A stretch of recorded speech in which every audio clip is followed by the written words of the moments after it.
package comes with a pull-out featuring people and event at 1:30 with Mojisola Sholaja. Moji, are you ready for us today?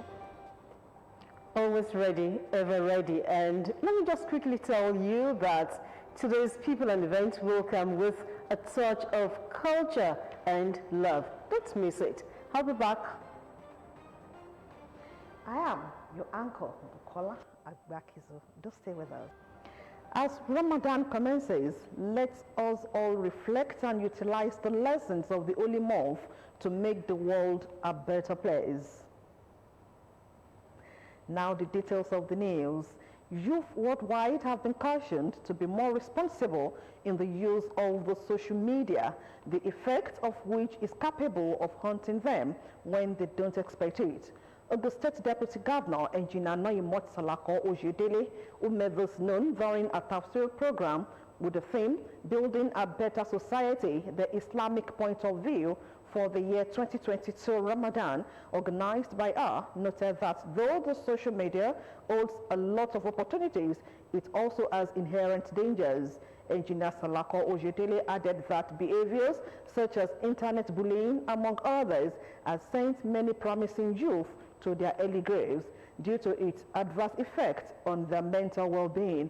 While emphasizing that religion and society are interlinked, she revealed that parents have a vital role in ensuring the words have a balanced upbringing, both morally and religiously, as a deciding factor for all-round societal development.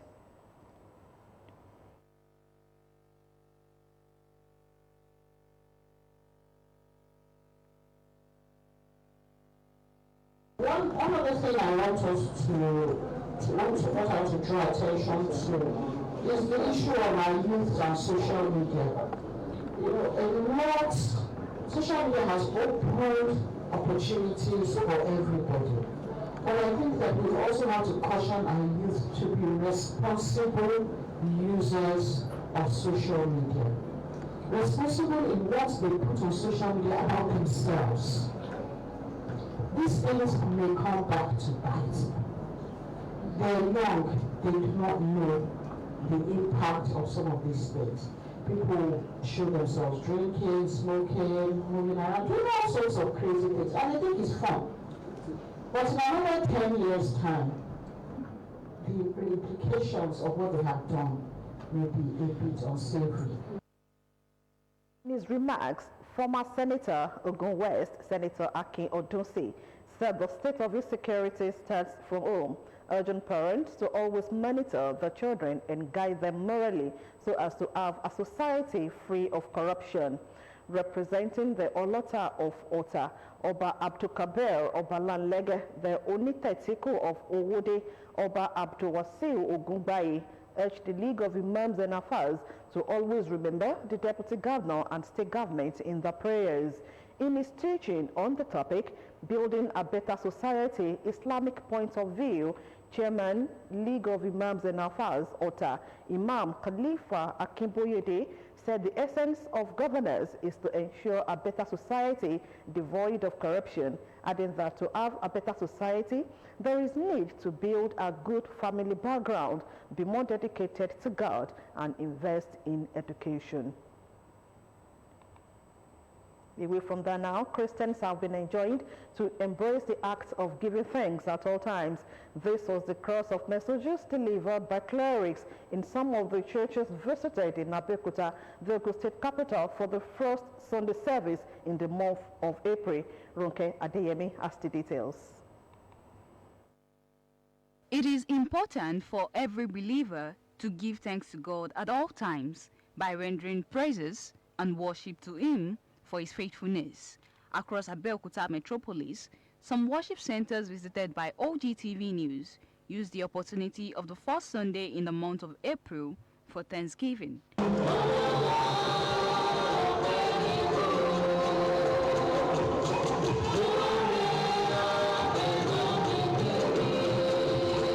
Clerics in some of the churches emphasized that the act of giving thanks leads to more blessings.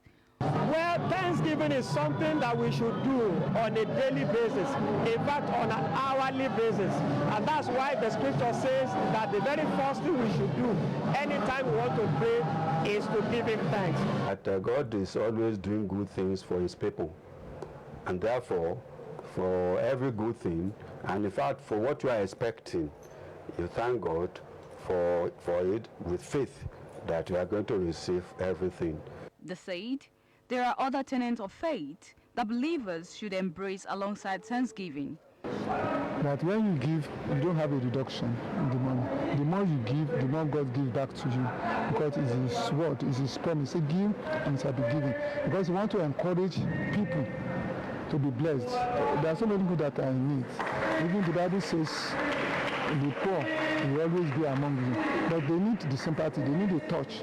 So we are trying to encourage that people should give. They should not withhold unnecessary. In this Thanksgiving Sunday, we are centering on our homes, our marriage, that God is the one that established marriage. If you cannot keep your home, then you cannot keep the society. They added that there is no greater sacrifice than that of Christ. Hence, there should be no greater way of serving God than to always give thanks to him for his grace. Aderonke Adeyemi, OGTV News. Victory Life Bible Church, created to advance the Christian religion and help people relieve the poverty, suffering and distress in accordance with biblical teachings, is now 30 years, celebrating its existence with a special Sunday service that ushered in this year's convention. The church auditorium was filled to the brim. Bumi Adigun, who covered the special church service, reports that the theme of the convention is "In the Day of His Power" in our reports. Victory Life Bible Church, a church whose foundation was laid 30 years ago, has no doubt grown in leaps and bounds. 3 decades of preaching God's word, delivering people in bondage, and empowering the congregation spiritually and materially. As it calls for celebration, the cause of moving on with God's message is not also left out, as this Sunday, 3rd of April, also marks the beginning of a 10-day convention. Dressed in their best, church members came before God to say thank you.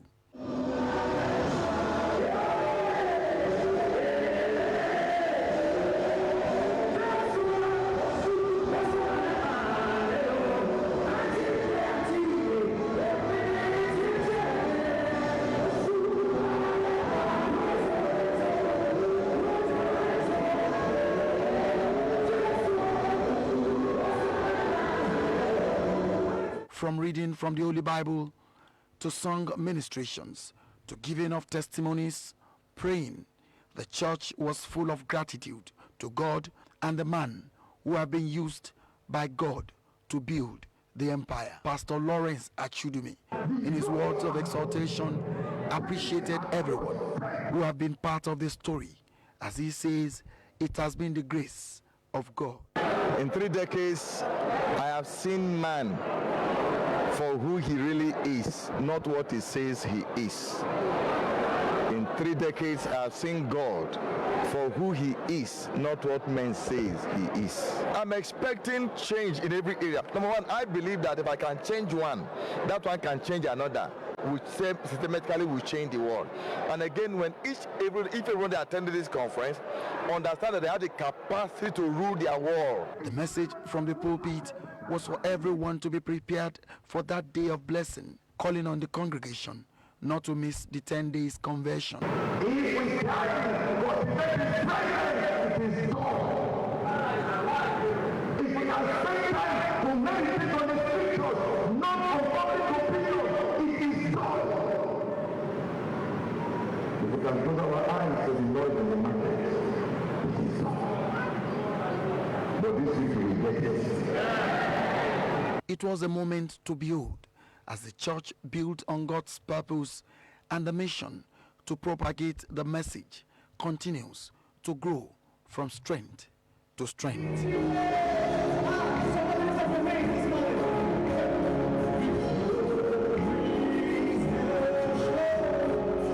Bumi Adigun, OGTV News.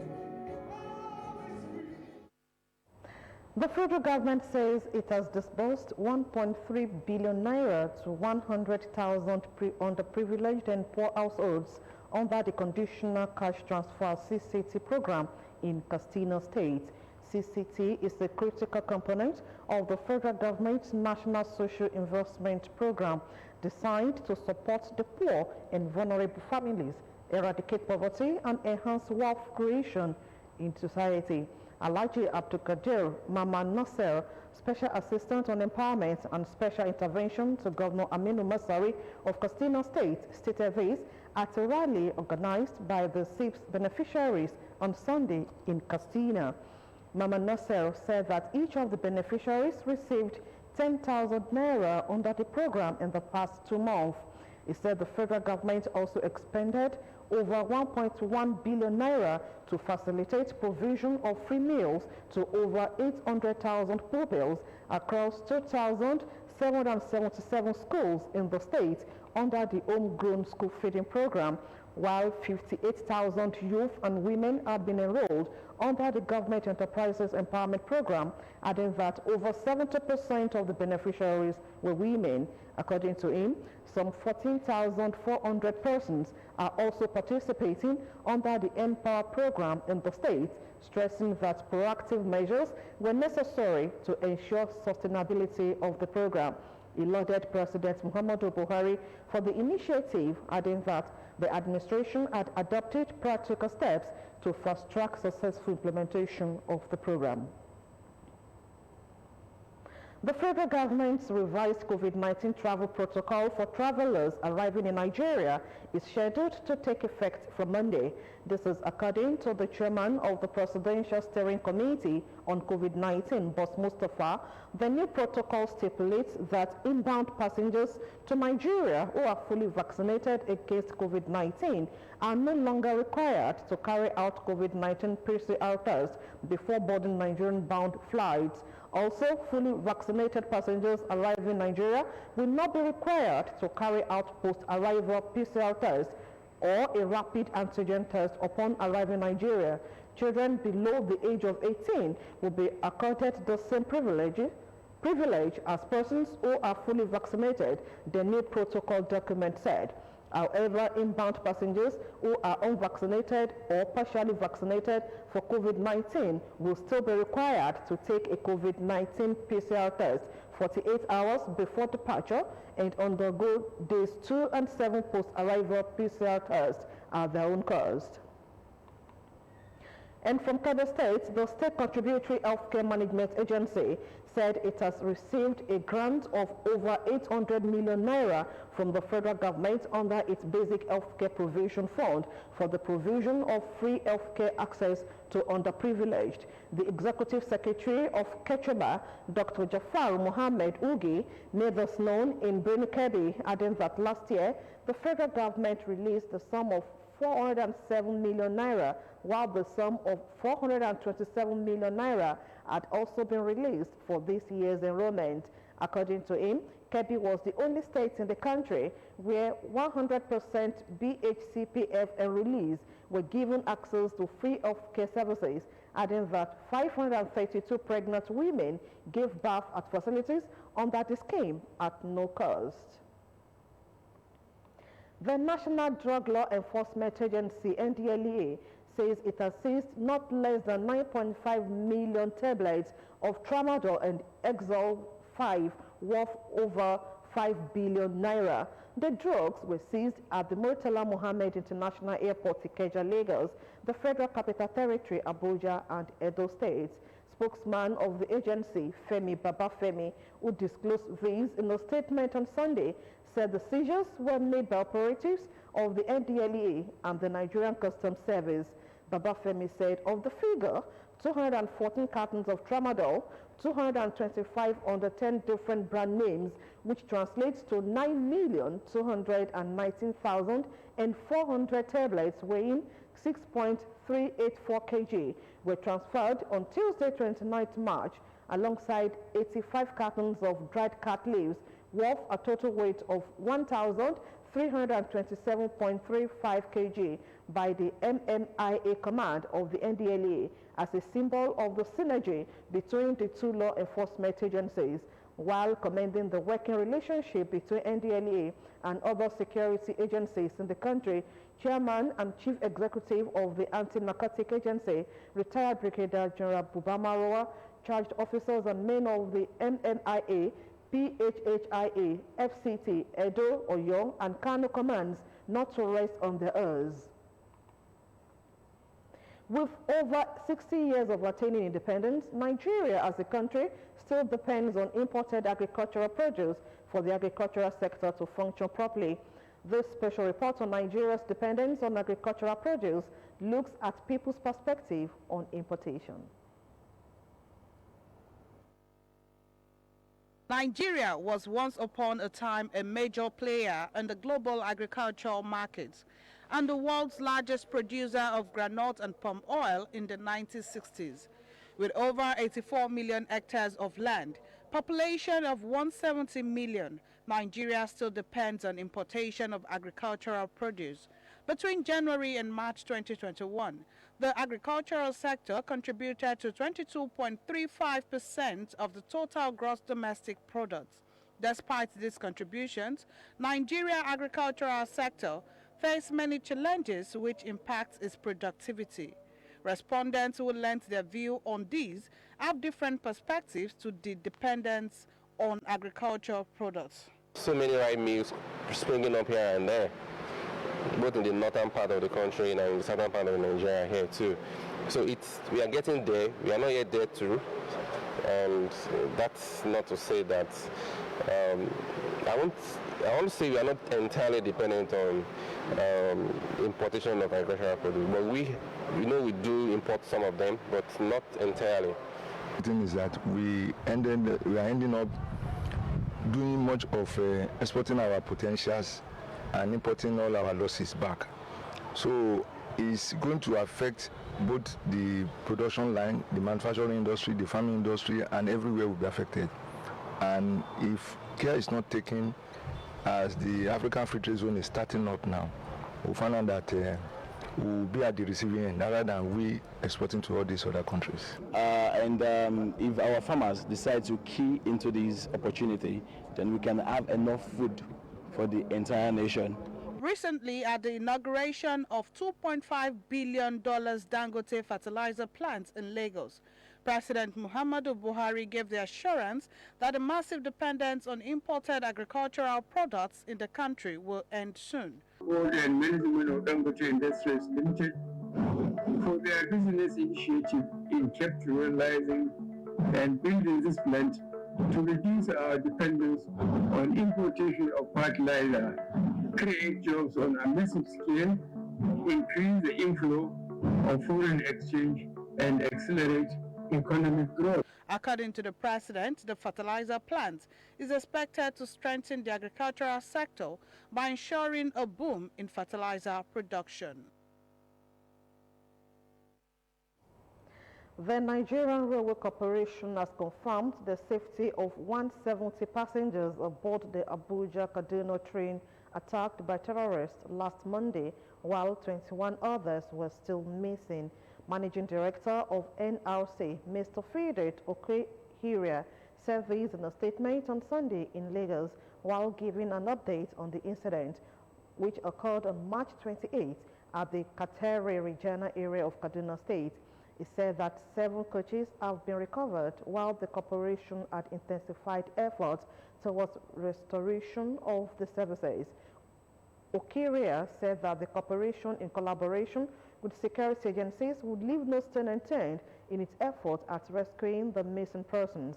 He said the corporation deeply condoles with those who lost loved ones and prays for the repose of their souls. Now foreign news. China reported 13,000 COVID-19 cases on Sunday, the most since the peak of the first pandemic wave over 2 years ago, with Shanghai now the epicenter of the country's worst outbreak. The highly transmissible Omicron variant has spread to more than a dozen provinces, wrapping China's zero-COVID strategy, which had until March successfully kept the daily caseload down to double or triple digits. That the current outbreak is also testing the patience of the Chinese towards tough restrictions as Beijing imposes targeted lockdowns, mass tests and travel curbs at a time when much of the world has reopened. Tens of millions of Chinese residents have once more endured some form of lockdown over the last month, disrupting work and damaging the economy. The country recorded 13,146 cases on Sunday, the National Health Commission said in a statement. It is China's highest infection toll since the middle of February 2020. The streets of Shanghai were quiet on Sunday as a city-wide lockdown dragged on, with nearly 70% of the national infection caseload discovered from mass testing of its 25 million residents. Pakistan Prime Minister Imran Khan on Sunday called for the president to dissolve parliament and hold a fresh election minutes after the National Assembly Deputy Speaker declined to hear a no-confidence motion into his rule. In an address on state TV, Khan said there had been unacceptable interference in Pakistan's democratic institutions and interim government should be formed to hold fresh elections. No premier of Pakistan has ever completed a full term, and Khan has been facing the biggest challenge to his rule since being elected in 2018, with opponents accusing him of economic mismanagement and boggling foreign policy. Costa Ricans began voting on Sunday to elect one of two scandal-tainted presidential candidates in a country grappling with sky-high poverty and unemployment. Former President Jose Maria Figueres was once investigated for corruption, while ex-finance minister Rodrigo Chaves, who was slightly ahead in opinion polls, was previously demoted for sexual harassment. But with 23% of the population living in poverty and unemployment soaring to 14% alongside a series of corruption scandals, Costa Ricans seem more focused on the economy as they elect a successor to Carlos Alvarado. Costa Rica has been described as the happiest country in Latin America and praised for its environmental policies and ecotourism, but the vital tourism industry was hard hit by the coronavirus pandemic. Now sports news. Gateway United held Ajay Atete to a 1-1 draw at Otojaremi Stadium, Delta State, in a match-day 9 fixture of the 2021-2022 Nigerian National League season. After a goalless first half, the hosts took the lead 6 minutes into the second half as Edward Gostine drilled a low-effort past Araromi Ibukun in a one-on-one situation. Rosaoye James then cancelled out Edward's opener at the 91st minute as both teams shared the spoils.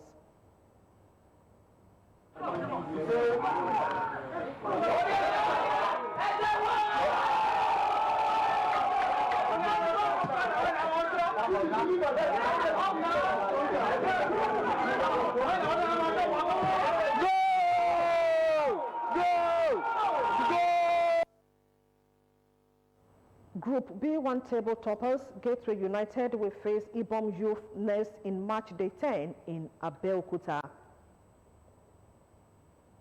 Head coach of the under-17 girls national football team, Bankole Olowokere, has extended invitation to 25 players ahead of this month's FIFA under-17 Women's World Cup India 2022 third-round fixture against Egypt. Nigeria is scheduled to host Egypt in the first leg of the fixture at the Moshood Abiola National Stadium, Abuja, on April 17, while the return leg will hold in Cairo on April 30. Flamingos qualified for the third round after defeating Democratic Republic of Congo 8-0 on aggregate, 3-0 in Kinshasa and 5-0 in Benin City. The list of 25 players released by Coach Bankole have been directed to report at the Serap Legacy Hotel Abuja, where camping program will resume. We take a break now. Join us shortly for the People and Event segment with Mojisola Shulaja.